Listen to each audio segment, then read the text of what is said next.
I will be talking about domain-specific languages in Java.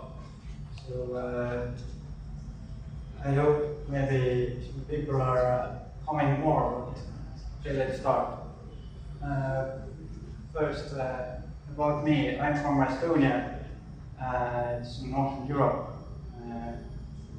and I'm an R&D developer in a software company called Eclipse. I have been involved in developing JSP Weaver from zero turnaround, and I also teach at local biggest university in our country. So this talk is based on an article that I was a co-author of. So with Evgeny Gabanov, who's actually the core developer of zero turnaround Java Rebel, for example, we investigated two study cases about using DSLs in Java. We basically wanted to eliminate some problems that may arise using SQL clauses in Java, which is usually untyped. We want to eliminate as much problems as possible at compilation time by using Java type system. And this article will probably be published in this year's autumn. And it's downloadable from this location, and there are some more materials. Actually, we made case studies, so we tried to see what's possible in Java. So, for example, for SQL, there is a special implementation of this concept, and that's developed by Juhan Nazarov, who's our colleague, and it's his master thesis. So he made SQL type happy for select, insert, update clauses. We only see today the select clause, and I try to make it more simple to not do too many features. And if we have time, I will cover the bytecode part as well in a bit. So first, about DSL, it can be a different language at all, or just a sub-language. So, for example, in Java, it's still, we can use Java compiler, but just seeing the source code reflects very well the specific domain. So, for example, what's common in this DSL first is using a lot of fluent interface. That means method calls are changed. So you call one method and it returns the context, and you can use it by calling 10 times some methods that configure something, for example. Then you end the call by another termination method. So we see an example. And of course, a lot of overloading. Where you can consider a DSL being maybe implementation of matrices, and if you use the dot operator, it will do the matrices multiplication, for example. So unfortunately, you can't do it in Java, but you can still use methods. So, for example, big decimal computations. Today I will concentrate mostly on type safety. It means that we want to use Java type system with its limitations and prevent all the errors at compilation time. First, it doesn't have to be Java, it's also a little TSL example about drawing graphs. So it's a directed graph. You just can define your nodes and edge between them. So it's not a language at all. So the issue with DSLs is that defining a really special language causes you trouble with maintaining this. If you only use Java compiler, it's more easy to maintain, but you can't achieve as much. So usually you have to.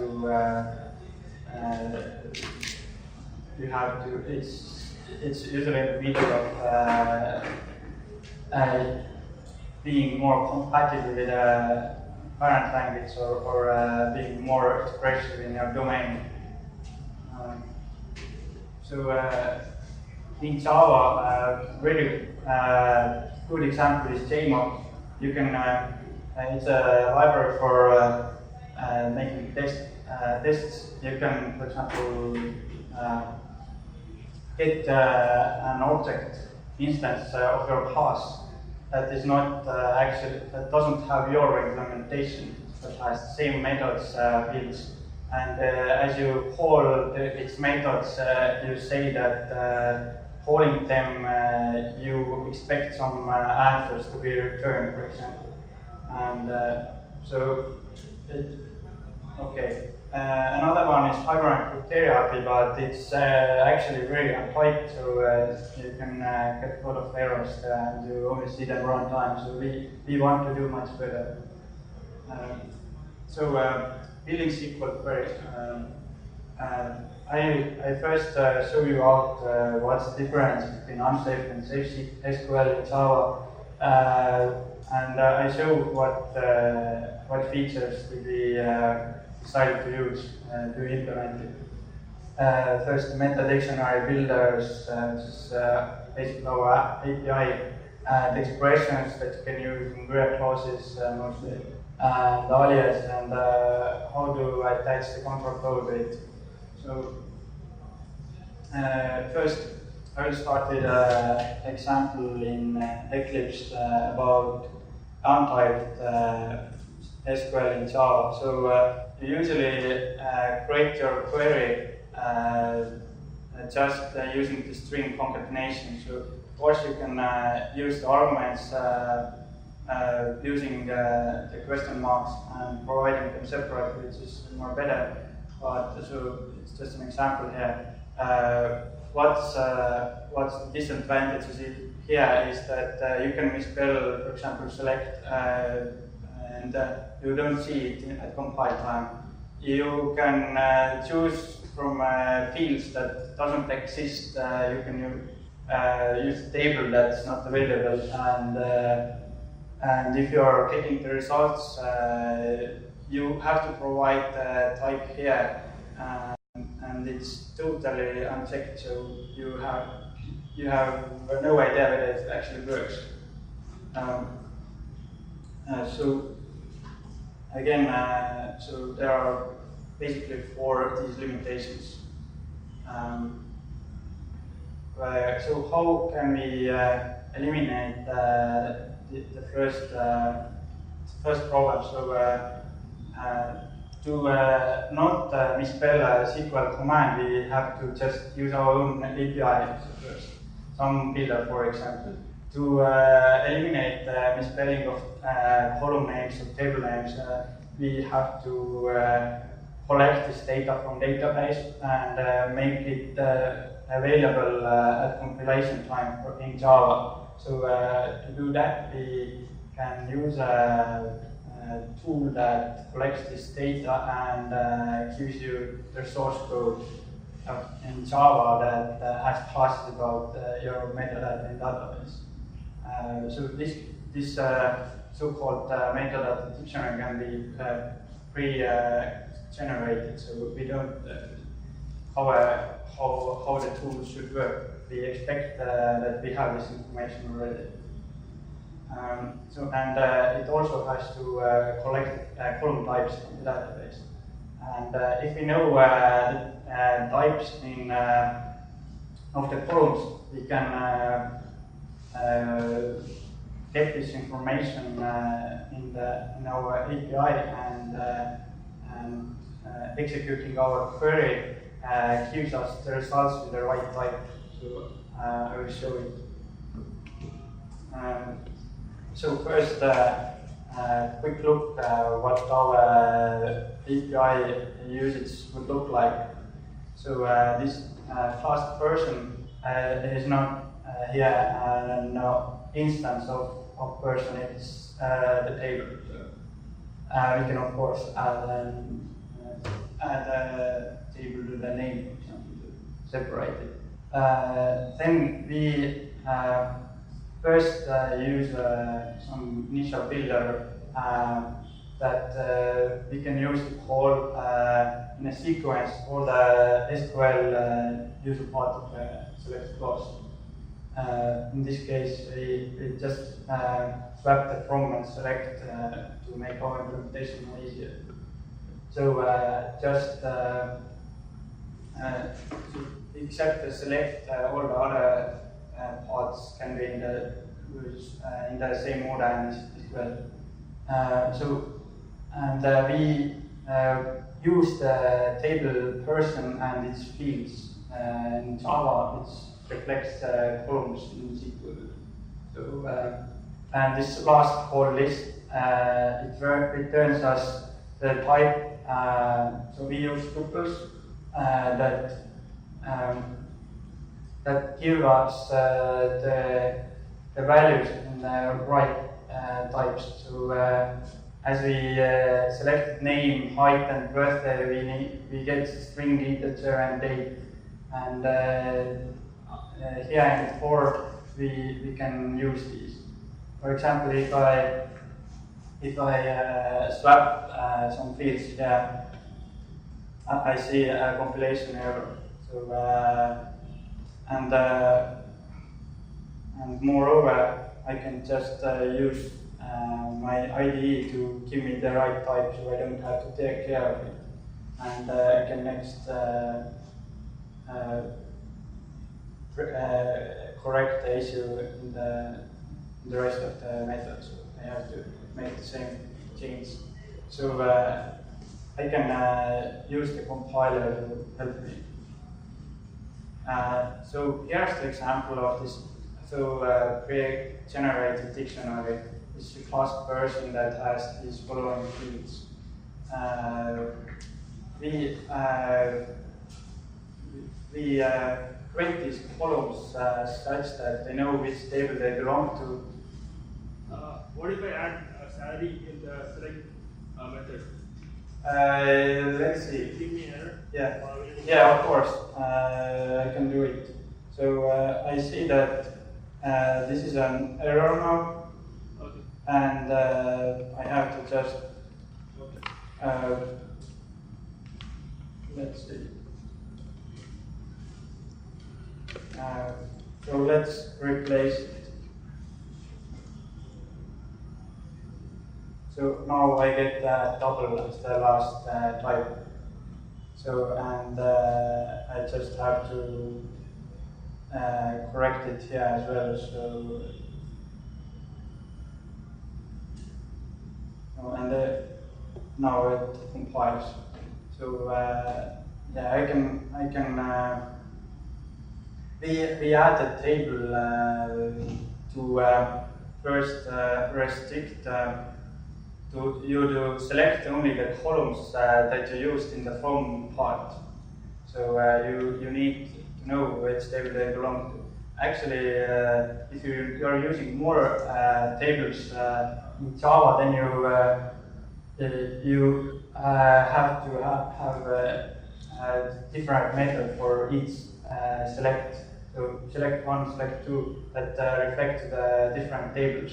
So, and because it's not very easy to use, we actually left it out. So, okay, let's see. For the select statement, do you use variable arguments? for the select date. What? For the select method, so the number of arguments can be different. Like yeah, we use var's. Yeah. Okay, class. Okay. Let's see.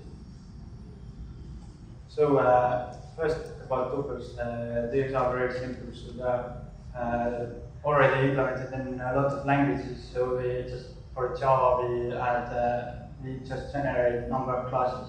We have to have a different class for each number of elements, and we just use Java generics to carry the types of these values. So tuples themselves are can be considered as your rows that are returned in the select, but the types they have, they are already carried in the builder API that we use. Okay. Yeah. You have tuple 2 which has 2 cells, and tuple 3 class which has 3. Yeah, of course. So because we can't have a dynamic number of types arguments in one class, we have to have different classes. So does the framework have 100 classes for 100 cells?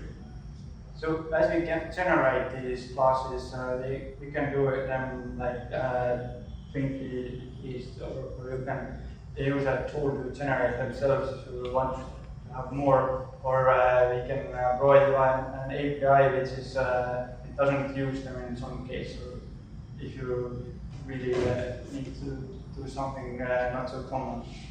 So does it work only for select statements or for other statements? I'm covering the select statement. You don't need tuples in insert or update. Probably a join, not a simple SQL statement, but probably a complicated select statement like joins, multiple joins. We can first just use the where clause and multiple tables in the from. So we can add a wrapper that corresponds to that join as well. I will cover the where clause soon. So more about type-safe metadata. So we use the metadata dictionary that contains our type information. So this is the first concept that we discovered that is very useful. So we use the pre-generated dictionary to get the types of these fields in database. So about this builder, another concept is the same fluent interface. So we first create a query builder, and after that we can use several methods as a chain. So, but we extend this just chaining. So in general, you can call select from where in any order using usually the DSL as a fluent interface. But we also make some restrictions that you can only use the where order by having these methods in only one order. So if I have my example here, then I can't.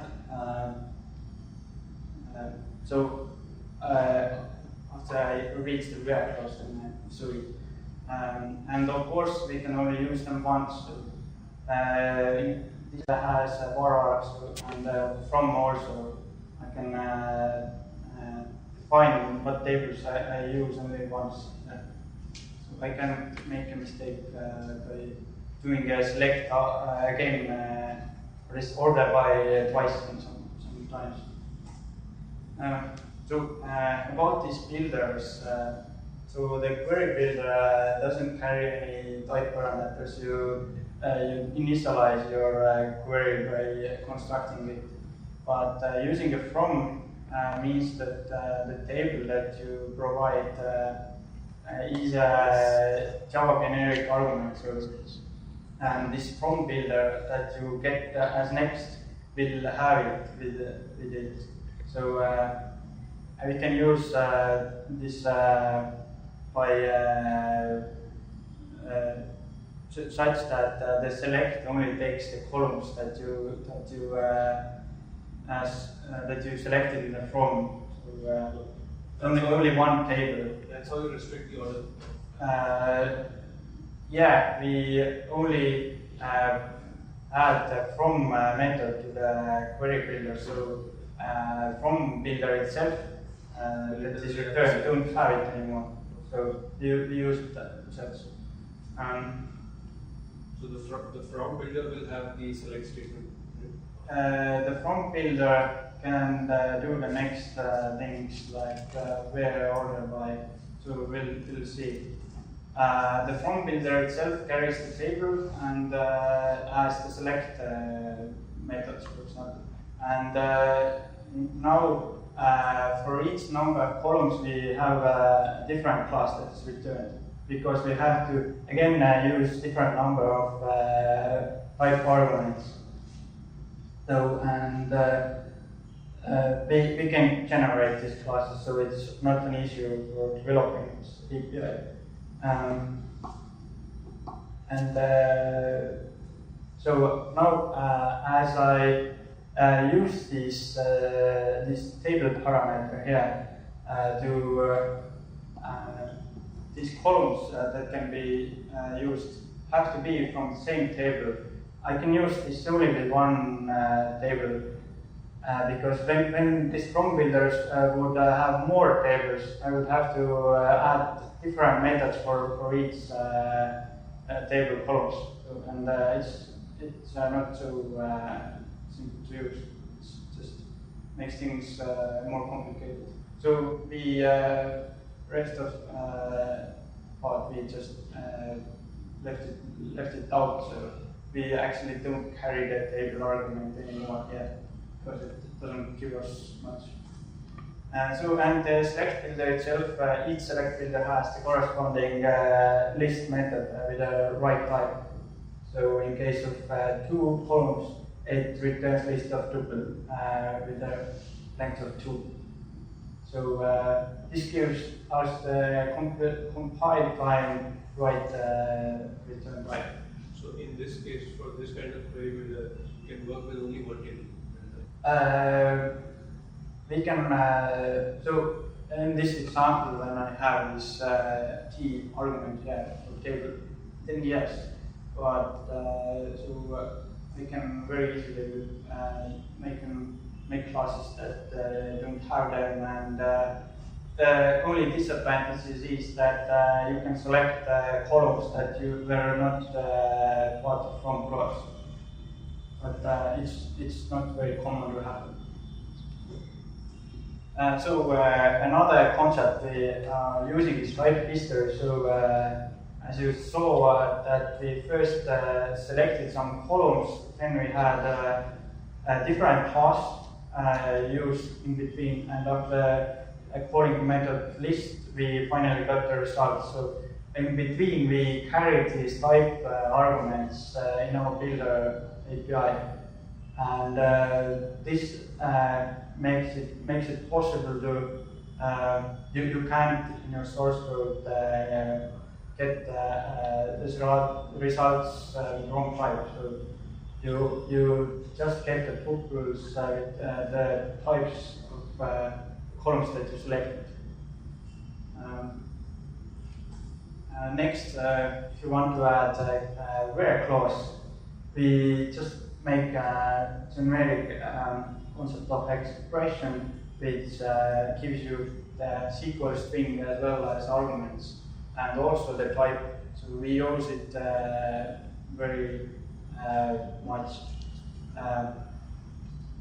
Each expression has its own type using generics, and so the get type is for the same class. We can, for example, we use these expressions as static methods. So you can construct the not expression by providing it another one here. You can get the and or as providing a certain number of other expressions. and etc. equals greater than, less than. These are all the same as you have in SQL. So, and why do we need this Boolean expression here? This is just an expression of type Boolean. Actually, this is a limitation in Java type system that in case of these and or methods, if I want to do it this way, that I just use expression of type Boolean,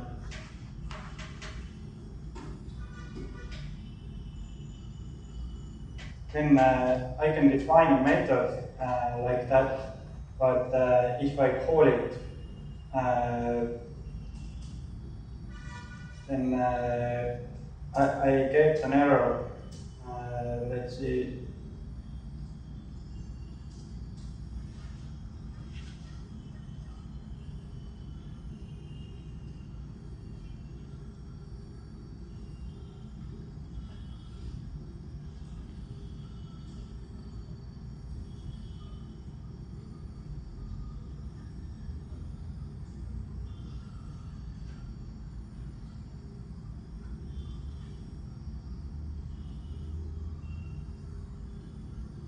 Okay.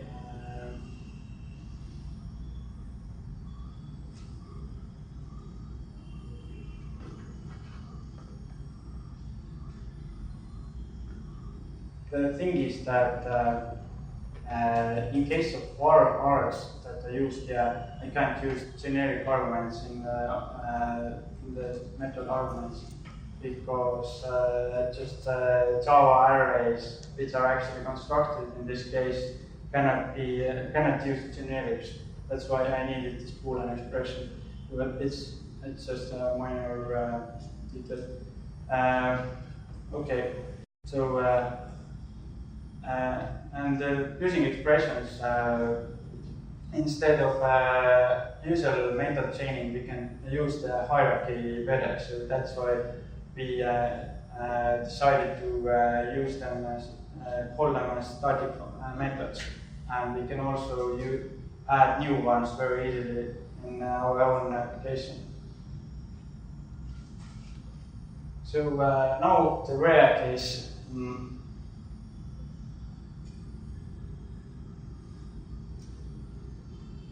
So I can add rare and use the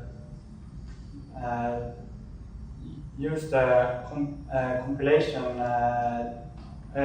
again to prevent some errors. For example, if I'm comparing the name here with a number, I get a compilation error because the types are different.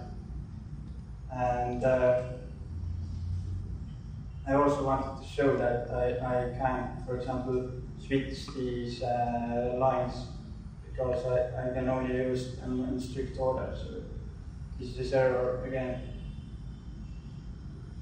And so these, as I already showed, this equal expression expects two expressions with the same type, so they have to fit together. So after that, this is just one expression with type of Boolean, so it doesn't carry the comparison type, but construction time, I need these arguments to be of the same type. So I can also use aliases.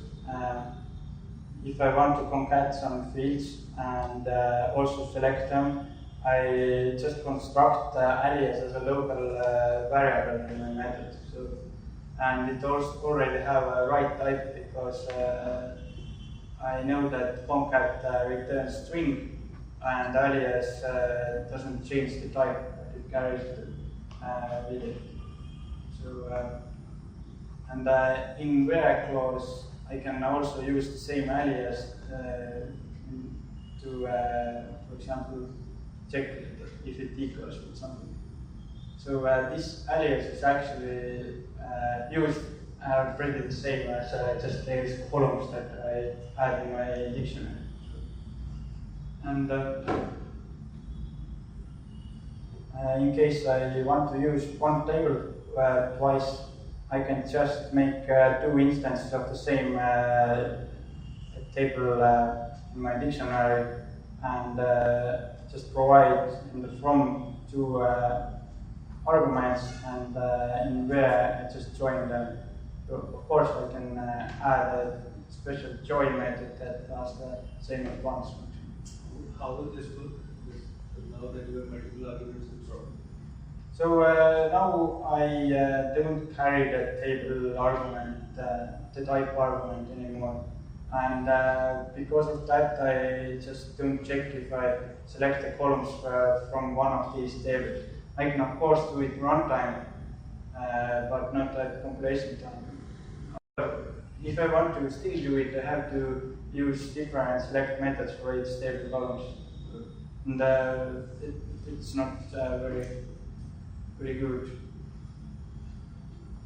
So next, we can also, if we want to depend on some state, for example, you have a web form that is filled and query conditions depend on that. So you want to use if in the usually you concat your string, you can very easily use if clauses. In case of this builder, you can't use if in the middle of method chain. So for that, we use closures.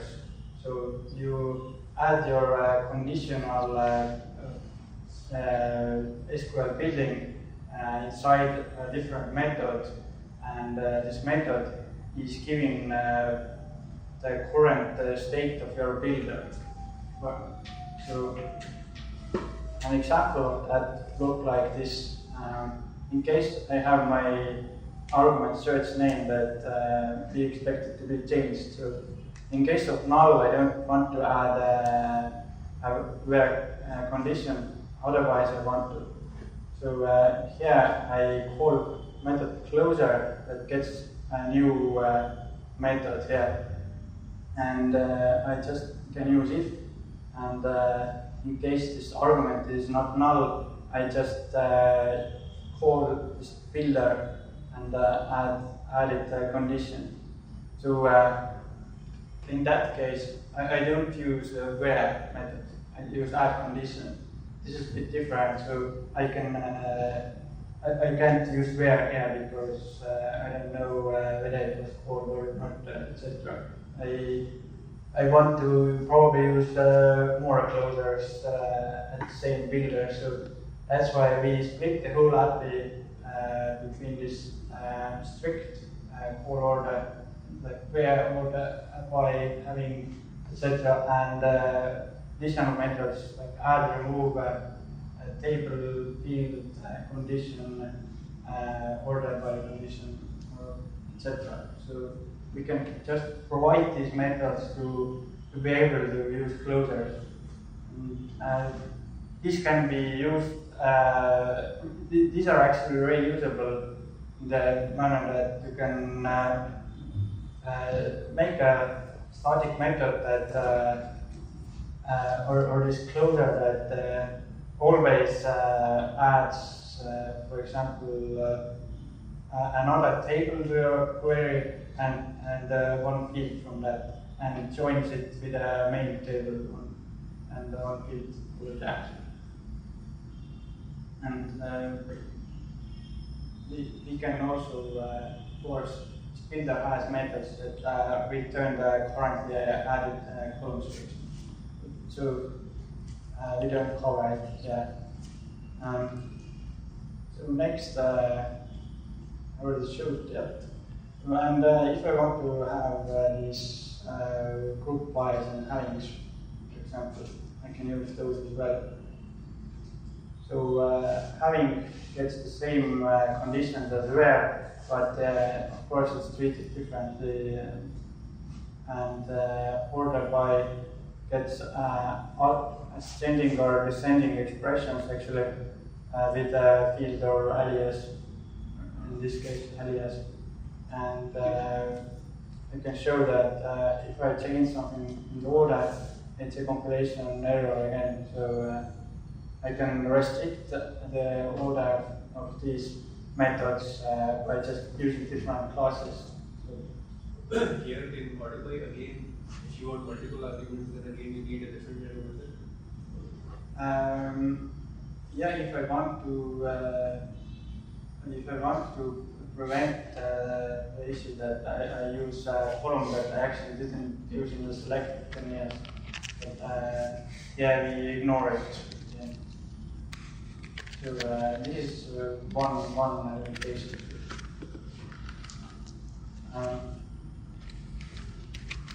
And in case I have something that doesn't fit to my API, but I want to use it, like calling PL/SQL functions, for example, I can construct it as an unchecked expression. So it means that I provide the string and all the arguments as usual, not using this type SQL, but to merge them together, I provide the type here, and that's why again this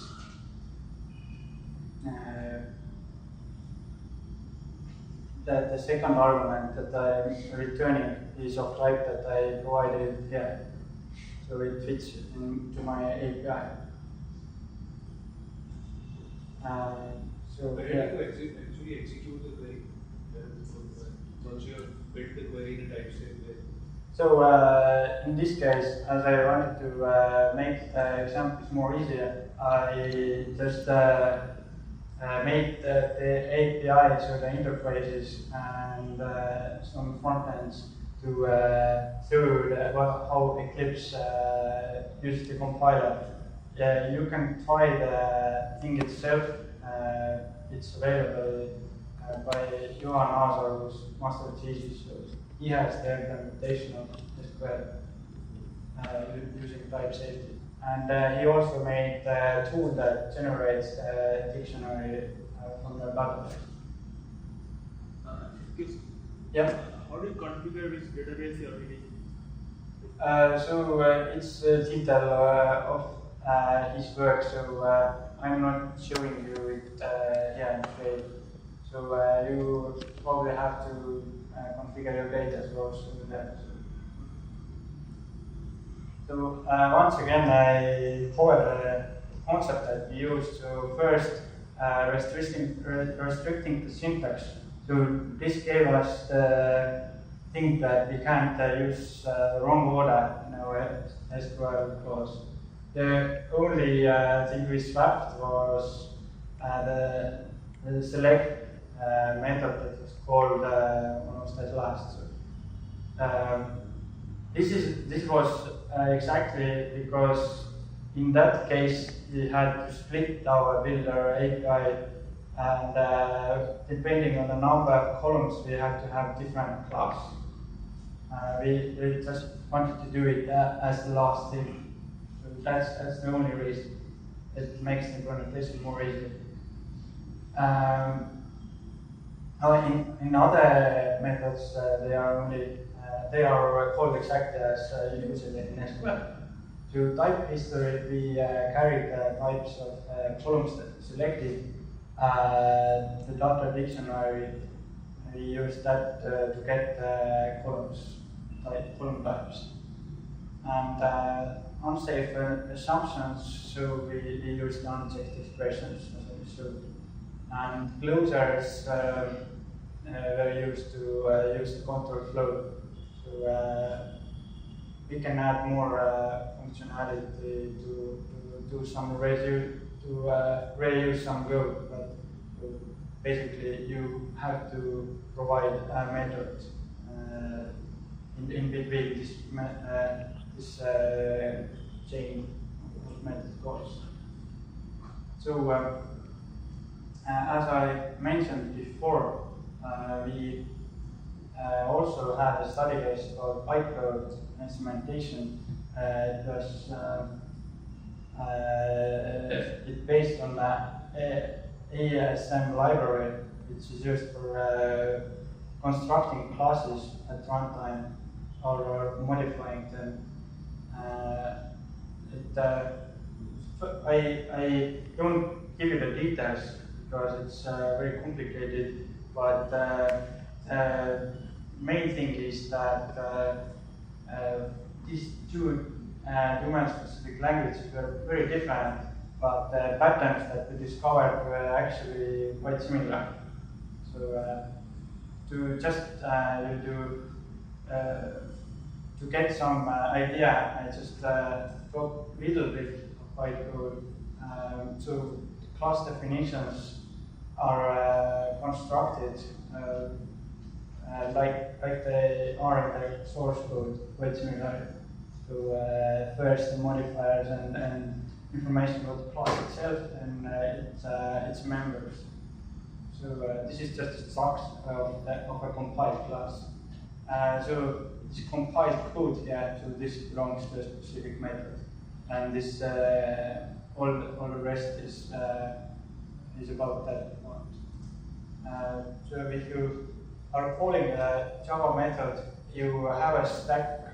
If you get the stack trace, you see each line belonging to one of the methods. So you call methods in one direction, and then exception is thrown in another one.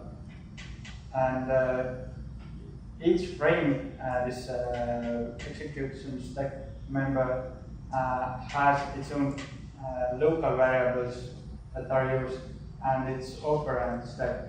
So if you are inside one method, this stack is used. And each instrumentation, which is this part of the bytecode itself, just a command, consumes a number of these stack elements and provides a specific number. So the thing is that if we are building a method, we have to add instructions and we have to keep track of the current operand stack. So we can, by default, if you use as, you just add an instruction that actually causes an invalid class because there's no elements in the stack that this instrument, this instruction we want to use. And and as well, there can be also elements from the wrong type, and you can to eliminate that we keep track of these local variables and stack elements and of their types. So, and if you don't have enough stack elements, you can't use the method that has this instruction. So this is the same for restricting syntax. And secondly, type history. As I said, we keep track of the types, and we don't have to generate typeset metadata because they are available already by class objects. And we can, for example, do alloy. We do things we normally don't want to, and we can just deprecate these methods. So in general, we introduced two different DSLs. We wanted to prevent as many errors as possible at compilation time, and we found that the generic patterns occurring there were actually quite the same, and that's why we think that they don't depend on the actual domain. So this was all my talk, so if you have any questions. Have you looked at the query API that was written by address storage? You want to see the example? So which one? What I'm asking is that there is another project called Queer, QAERE, by Anderson, which also implements a sort of like Microsoft would use the link. But is it for Java? It's for Java, but I don't think it's type safe. It's more of a fluent interface. Of course. Also, Hibernate with Terra API is use method chaining very much, but it's not type safe because so in case of Hibernate, it knows about types only using these annotations and these field types, but as you can't provide a field, you can't use fields as objects themselves. You can't use this information as it's not available as a generic argument. And there are also these databases which you construct your query as Java methods. You use the method chain, but they are not type-safe as this.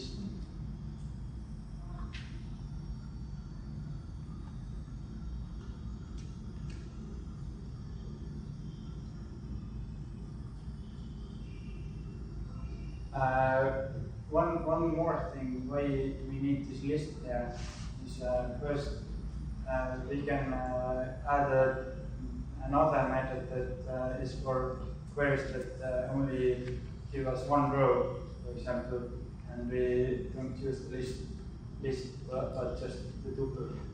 Another thing is that in this after calling select, the object that is returned can be actually used in this from argument. So we can construct one query and use it as a subquery in another one in the from clause, for example. And we can also use it as the in expression in the where clause. That's why we didn't return the results already here, but we added one method.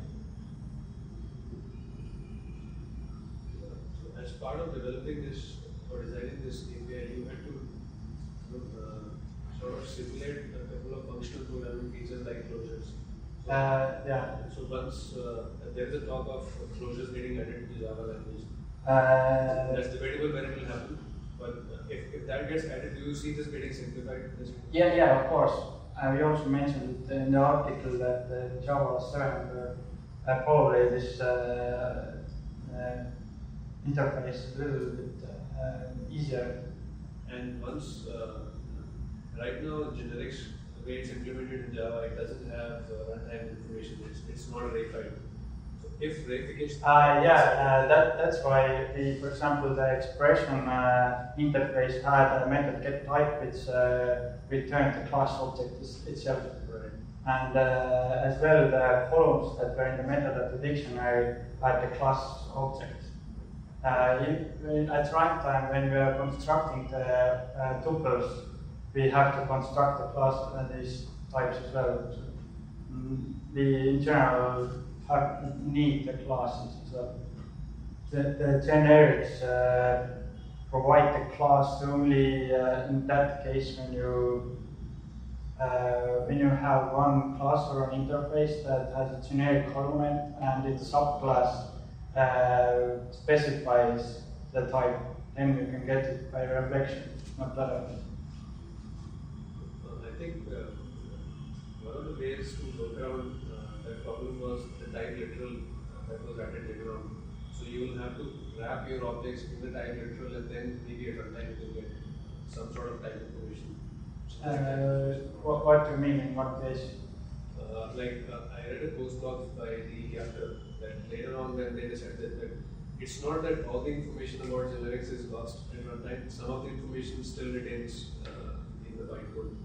Yeah, it was, as I mentioned, this subclassing, but in other cases, if you see the bytecode, it's just an object type. So, actually, that's why, so as I mentioned, this problem with tables. If you want to have multiple tables as this generic arguments, it's not an issue, but we can't overload one method. We can provide different ones with different tables because in after compilation they all have the same type. They are just objects. So, and we also cannot use. We can't restrict the type to be union. So we can't do think that the method gets an object of type A or B. We can't use it. That's not possible in Java. Otherwise, it would provide us this check as well, that you can only select columns from the specified tables.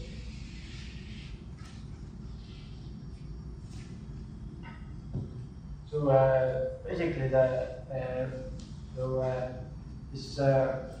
we can in the same manner implement the rest of the SQL, and it's mostly already done by Johan. So we also there was an address here.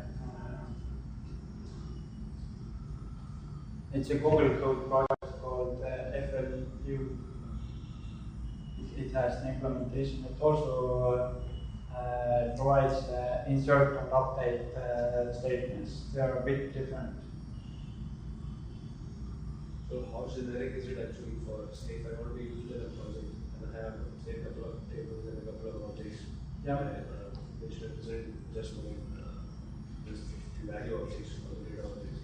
So if I want to use this kind of framework, do I still need to write a lot of, simulate a lot of these things?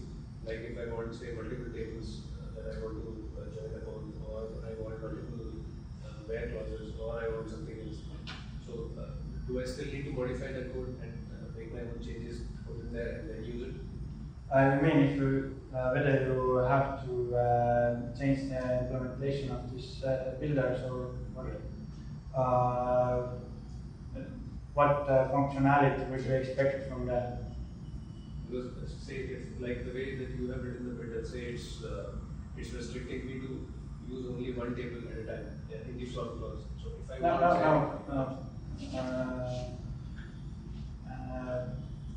as I showed,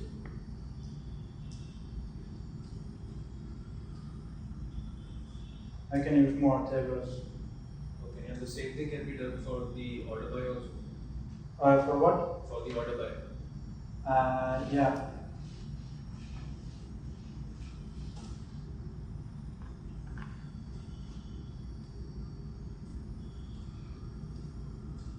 The thing is that I need to reorganize my imports. So we use import static to get these functions.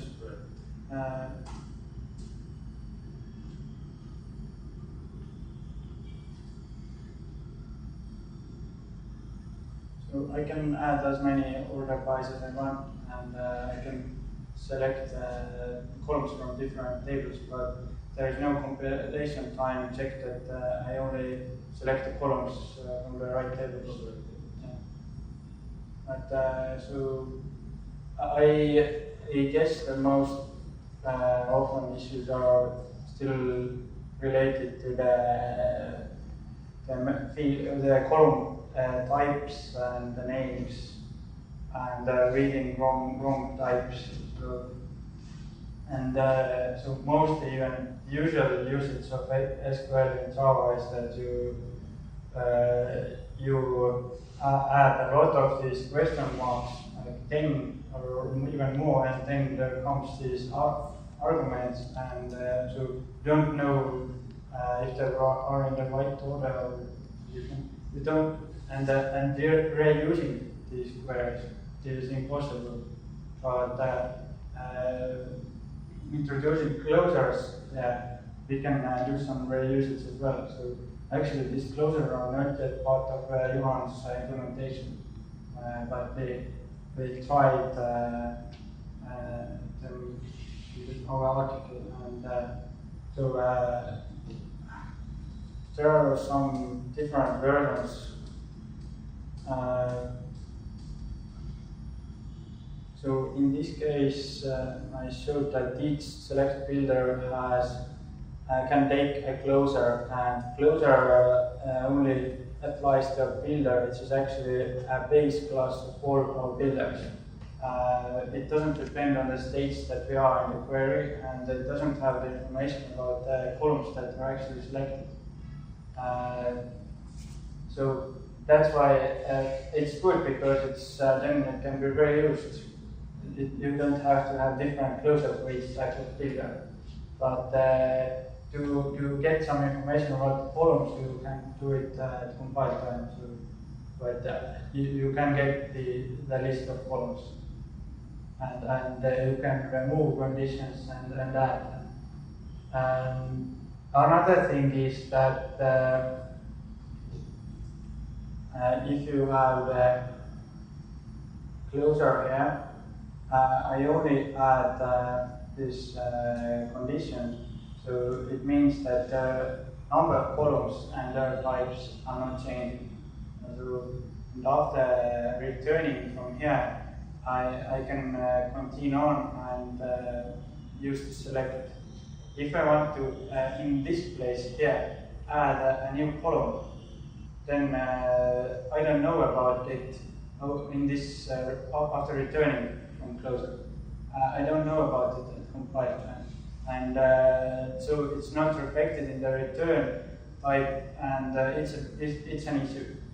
So that's why in most cases you can't add the columns. There are a few options.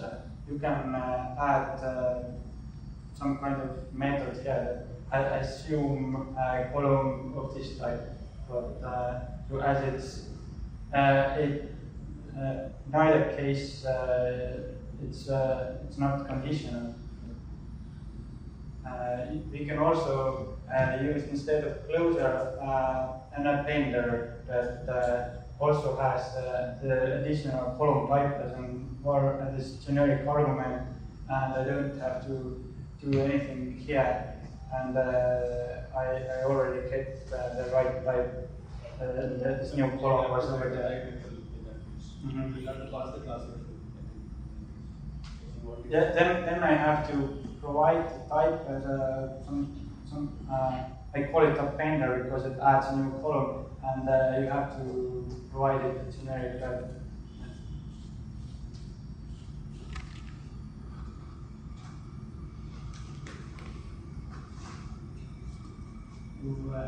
Anything more? So Evgeny also actually investigated some DSL in Java for constructing hierarchical